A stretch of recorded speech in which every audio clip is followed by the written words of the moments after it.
So we had some technical difficulties on the last one, and now we're back. And hopefully we can hear Jordan talk. Yeah, so... Come a little closer. Well, no, let's test it from all the way over here. Look, the levels are getting it. That's where they were last time, though, I thought. So, Is there enough look, I was like here. All right. Is there enough I think that's ambient noise here? I didn't really hear that. We only have the heater. And That's the fan. true. So I got those. Yeah, I got some bottle openers in the back. Anyway, we're doing some woodworking today, and now we're smoking weed. What are we smoking? The OG. From California. Basically. No, it's from Santa Fe. It's from Santa Fe. New Mexico. No, I've never been there. Have you been to New Mexico? Yeah. No, not me. Beautiful state. Never been to Southwest. I've heard it's beautiful. I was FaceTiming with my cousin who lives in Arizona last night. Prop 207 just got passed in Arizona. Woo! Which means weed is legal in Arizona now, up to 6 plants per person. He lives in a trailer. He lives in an actual pull behind your truck trailer. Okay. On my grandparents' property. Very cool. And they're renting out their other trailer that they have out there for $200 a month. So to say, this will be the first and only episode. I'm quitting. I'm moving to Arizona. I'm living in a trailer on my grandparents' front lawn. That is unfortunate, but I don't see that happening. Also, the wheels are in motion; it can't be stopped. Oh yeah, well, that's what you can do. You can always just go Breaking Bad.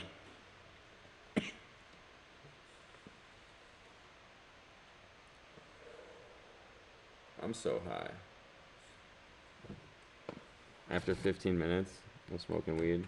Now I'm trying to smoke more weed. All right, so what we're going to do is explain. I want to get a better Barista Horror Story. You didn't like that one? No, it wasn't good. That was the weakest point of that last show. That the audio wasn't good anyway for it. And I think that was the sign that we were so not. You want to get a better one? Well, because at the bare minimum, if the interview sucks, we get a story. Okay. Oh, man. It's so hard to think of these All right, on the so spot. let me intro you and let you think for a minute here. Jordan is the roaster of Pop Coffee. He used to work for a couple coffee shops outside Detroit, inside Detroit, and northern Michigan, and basically was a barista and got a chance to roast, and now he is a freelance and, partner, owner, and roaster of, a man with many titles, but of Pop Coffee Roasters here, and that's what we are, and we're basically, I used to hear all these crazy, I was a regular at one point, and so I saw some of this stuff, but you saw a lot more of the, the customer base and the craziness that ensues, so we want to hear some horror stories. We're calling this section Barista Horror Stories. Yeah. By Jordan. Most of these are going to come back to me in time. The thing about these stories is that in the moment, they were a lot more impactful than it turned out they would be later in my life. Floodgates. So I need to take some time. Once I start talking about a few, I'm sure I'll remember some. I do explicitly remember working at a cafe in downtown Detroit. The first cafe to open downtown every day, 6 a.m. So I'm in there on a weekday. It's fall, probably. My nails are painted. And this older gentleman walks in. He's a little bit shorter than me. For those of you that can't see me, I am 5'10", not very tall. This man's a few inches shorter than me, probably 60s, balding, glasses, skinny, very polite. He orders a pour-over very early. We've been open for several minutes, I start making the pour-over for him.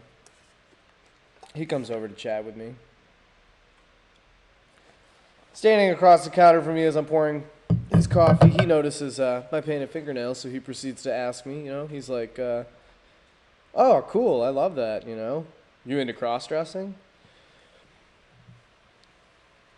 I'm not, and I told him that. I remember responding, actually. I remember chuckling to myself and saying, oh, no. I'm a pretty vanilla guy. Vanilla. That's the word that I chose to describe myself. You're white. This So, man for everybody proceeds who to can't tell see you. me, his response to me, nope, pretty vanilla, nails painted. I feel like, I remember this. Your nails. yeah, I used to paint my nails sometimes. It's a thing. It's a thing. It's a do. fashion thing. It's a thing to do. Yeah. You just paint them. It can't be wasted on. Well, so what? Anyways, so This man. this man, his response to me saying that I'm a vanilla guy, not into cross dressing, not into any of that stuff. Wait, did he want you to be into cross dressing? No, he just wanted to talk about it. He was opening his discussion into his weekend, which was actually, I'm very happy that he talked to me about this. It was very endearing because he was so old. It was his birthday weekend. So his response to me not being into cross dressing was, "Oh, well, I am." And I was like, "Oh, cool. That's wonderful. That's for awesome, you. man." Then he proceeds to tell me about how he's only up this early because he's going to get he needs a coffee before he gets on the train to head to Chicago, because all of his several, I believe he said 3 submissives, Oh my God. his subs, live across the country, and he hasn't been able to see any of them in quite some time due to financial issues. They pooled some money together, got a big hotel room in downtown Chicago, and got him a train ticket from Detroit. And he was just beaming with happiness over getting to spend the weekend with these 3 individuals that he holds very much power over and also loves. Why in the world did this man think he could talk to you about that? Now remember, this happened at like 6:05 a.m. on probably a Thursday or a Friday. This was the first fucking human interaction that I had all day. The very first thing. Like literally. My morning routine was wake up at 4, take a shower, make myself some breakfast. So glad I never worked with the public. Drive 45 minutes to work. Oh my God. Get there, set up the cafe. Oh my God. That's like a normal morning. That was a normal morning, yeah. Now, again, I was living real far away from where I worked. I was living about 20-something miles away from work, probably a 15-minute drive away from the highway to get to work, so it ended up being a pretty far drive every day. Oh my God. And yeah, getting So to this work, dude and his getting to subs, work by 5:30 to He's open not the talking about cafe at sandwiches 6. either. Yeah, he wasn't talking to me about food. He wasn't, he could have come in there. Here's a barista horror story. Okay. Any Round barista, 2. any barista in the world can relate to this one. This is a Round 2, baby. This is a real thing that happens. We're pulling our socks up just in case you didn't notice. Both of us at the same time. It was really, it's really weird. This is a real thing. Any barista in the world, I don't care where you work. Somebody walks in, doesn't matter who they are. They look at you. They order something that's not on the menu. They order something that you absolutely do not serve. You tell them that you don't serve it, they get mad at you. Wait. Oh, wow. Or even better, this one's my favorite. They tell you that you should have it. And they want you to do something about it. You. Have I done this? I'm wondering. I might have done this with a cortado at least. Like told somebody. I've definitely given baristas tips on how to make my beverage, but I have never. Okay. You don't walk into That's you different, don't barista to walk barista. into a restaurant. You don't walk into a burger restaurant and browse their whole menu and then say, "Yeah, I'd like the ribs," which you didn't see on the menu, and then they inform you. They say, "Oh, sir, we don't actually have any ribs here," and they're like, "Well, that's going to be a big problem for me because you see, I was in the mood for ribs for dinner." I can't even. So I remember when you were a barista, and I've seen some crazy stuff, but I was on the other side. I never served.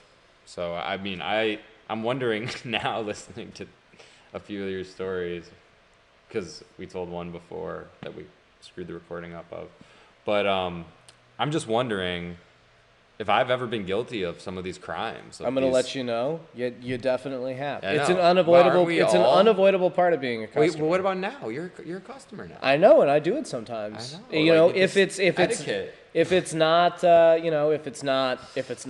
walking in and demanding something that's not on the menu. It's walking in and doing a 5-star critique on somebody's appearance or something. I don't know.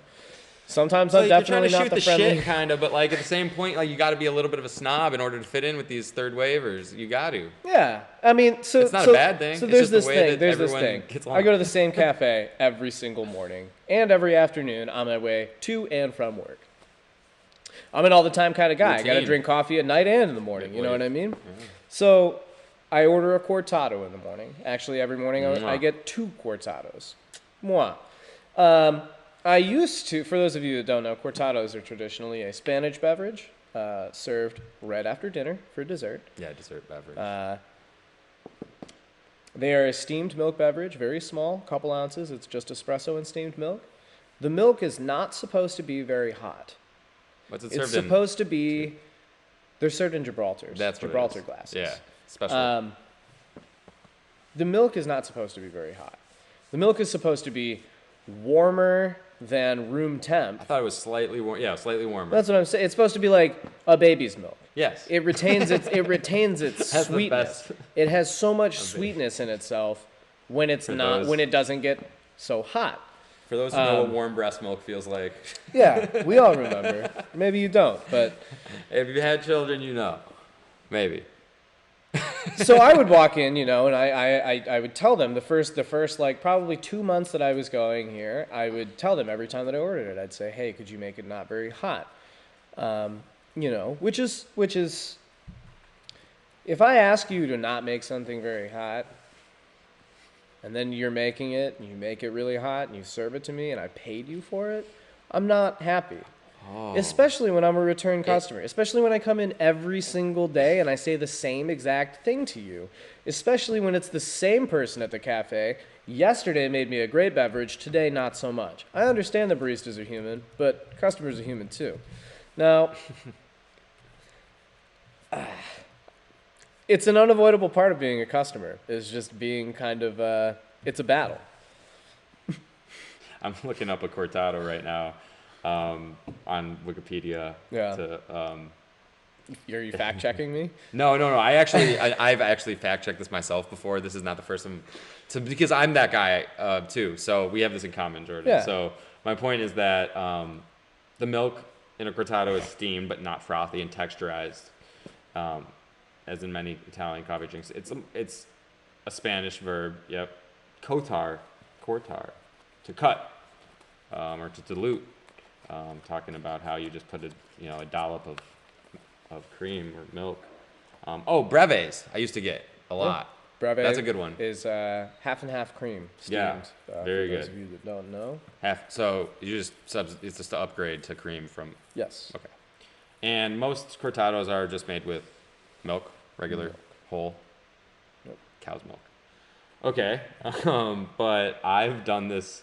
Well, this is the thing. So I, in the past, had a situation where I was, some baristas, you were the one who would like make it right, and then other baristas that go nameless would make them hot. And Yeah. I never said anything to some of them, and I mean, they actually hurt your stomach. Not only that, but it's That's the worst part, I think. my thing about milk beverages is I understand that some people like them piping fucking hot.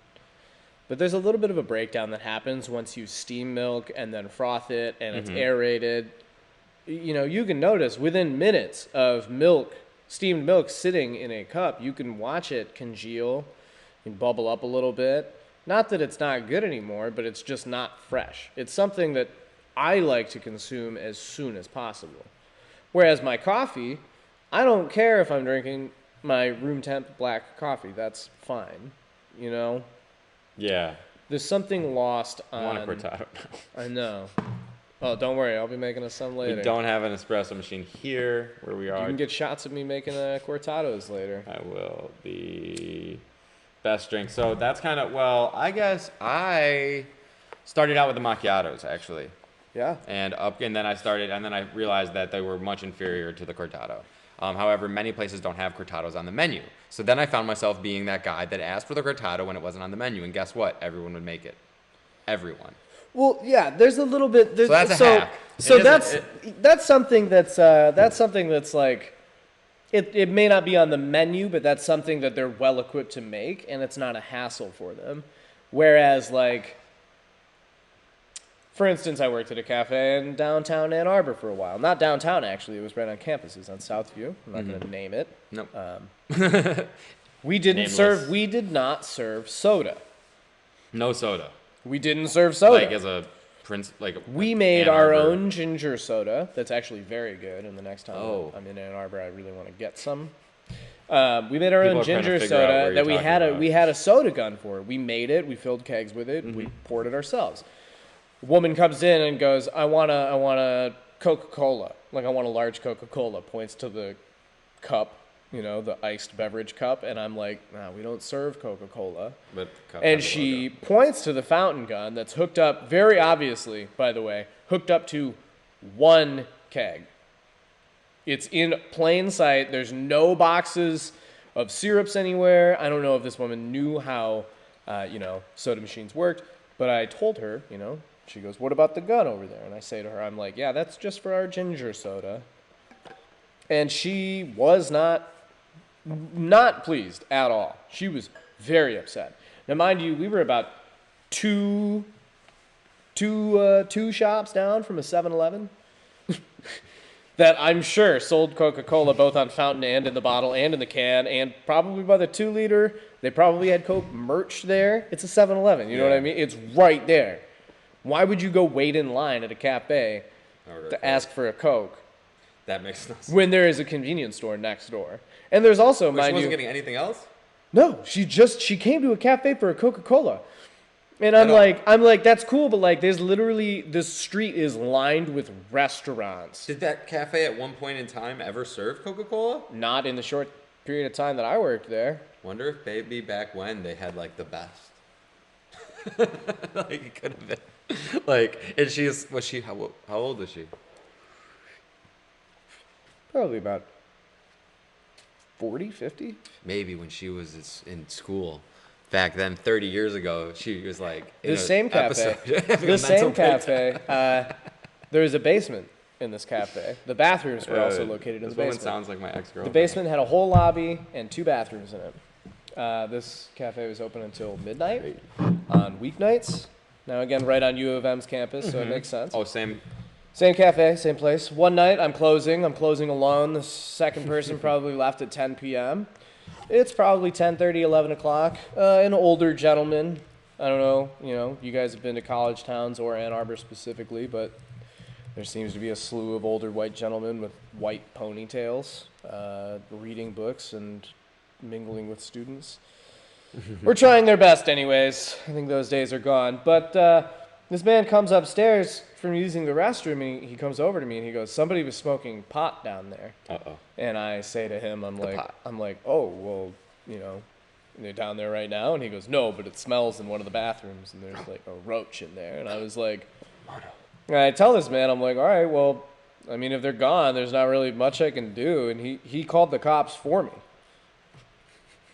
And then he left. So these cops show up and they're like, hey, we got a call? Like somebody's fucking being unruly in the basement? And I tell them, I'm like, yeah, this guy came upstairs and told me that he found a joint down there in one of the bathrooms and it smelled like weed. And the cop said, well, was anybody here when he found them? And I told him no.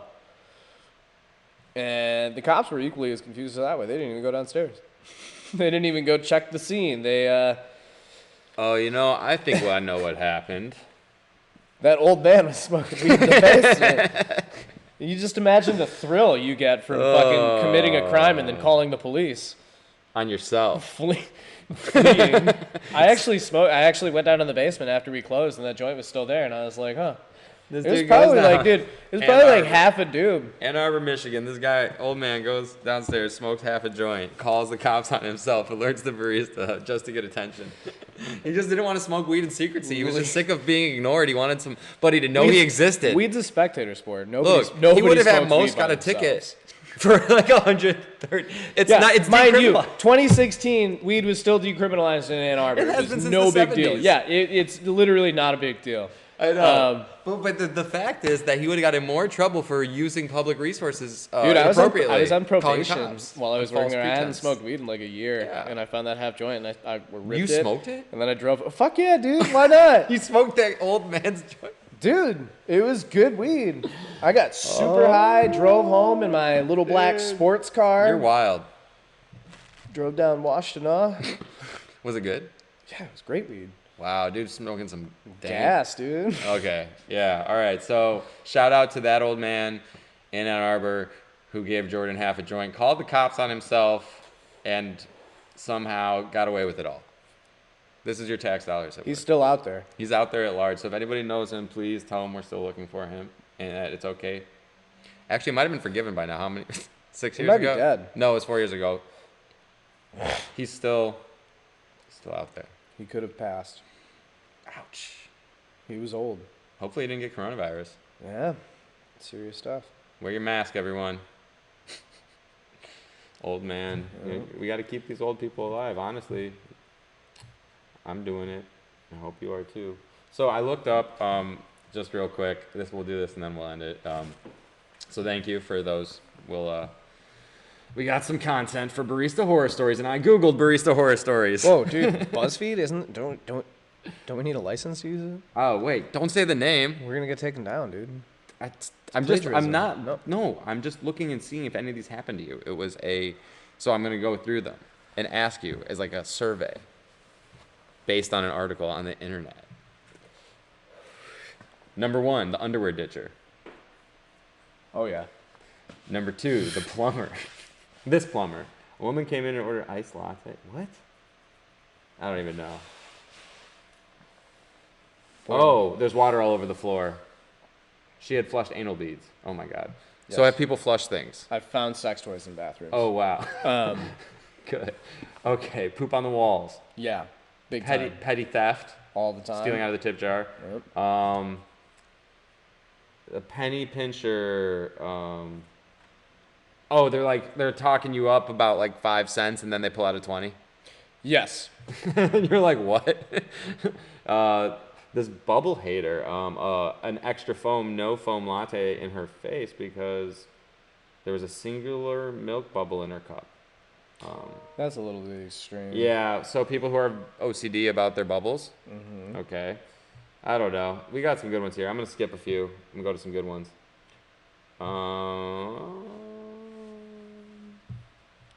The Wi-Fi moochers. Yep. Is everyone a Wi-Fi moocher or are some people worse? Like, how's that go? Well, you'll find people who come in with their own tea bags. Okay. And their own cups and their computer. And they'll be like, hey, can I get a cup of hot water? They'll bring it over to their table. They'll brew their own tea. They won't pay you a cent. And they'll be there for like 6 hours. That's a Wi-Fi moocher. Somebody who gets somebody who comes in for 20 minutes to fucking browse. How do you their feel about computer. someone doing that at Starbucks, though? Oh, I don't care. Yeah. I don't care when people do it. I don't care. If I actually read an people do it, article like, on Lifehacker that to do that at as Starbucks. as long as you're for free being Wi-Fi. as long as you're being quiet, as long as you're not causing anyone any problems, there's no issue with it. Well, your baristas will be fine with you, unless But this is somebody's before having a bad occupancy day. limits. Here we go. This is one of the most interesting things I ever saw. Oh my God! I wish we could show this. Oh wow, the phone on her head. This woman was balancing a smartphone on her head for 45 minutes. Yes, I do have a video of it. This woman sitting at a table and just her phone screen on, just on her head, browsing her laptop, drinking her tea. Don't know what that was about, but what are you gonna do? Yeah. So this article really sucks, actually. So yeah, those are all like super tame. Fuck you, BuzzFeed. Yeah, you guys suck. They're all BuzzFeed whack. sucks. Jordan's got better content. We have better content. It's because I'm raw. These are raw stories. There's a lot more, and right now we're just prepping for a vodcast later. Vodcast. What do you say? Wait, what's that thing where people do? They say real small, like softly. Real smooth. Vodcast. We're doing ASMR. Welcome to our This is Jordan Westcott, reminding you that it's always a great time for a cup of coffee. Yeah, I don't like that. I'm getting creeped out. And we're signing off. All right. We'll never do that again. Sorry, everybody. And stay tuned for the next installment, which will be actually explain who Jordan actually is and give context to this silly half hour, almost 25-minute piece that ends in 5, 4, 3, 2, 1.